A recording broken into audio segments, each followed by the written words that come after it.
Now see, I should have brought my construction light, but I didn't. I thought I was going to have enough time to do this before dark. This one's a little bit deeper, so I'm just filling it up. Make sure you got plenty of caulking with you. I usually carry an extra tube or so of caulking whenever.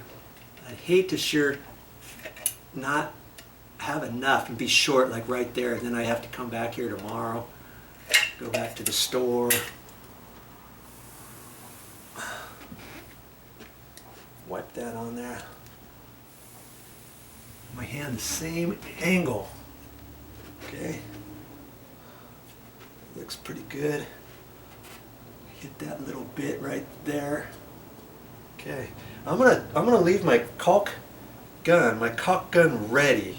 Okay, because when I put the trim on, sometimes when you put the trim on, there might be just a little tip right there or on one side or the other that needs to be hit, and son of a gun, if you don't do it and the light and the sun hits just right and you look at that, you can see a little pinhole when you get done or something.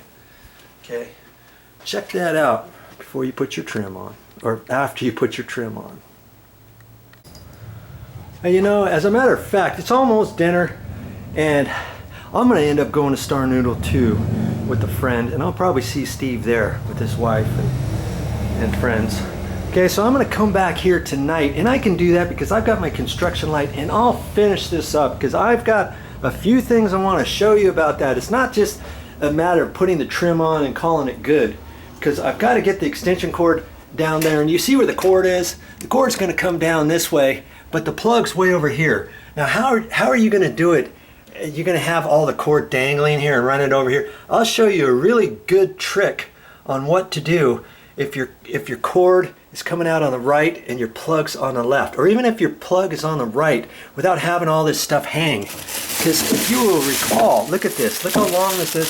It's all rolled up here. It's got a nice little cord in here, and there's even a set screw, a reset button on here, a power button and a reset button. Kind of like that, and I'll show you all that when I get done from Din Dan.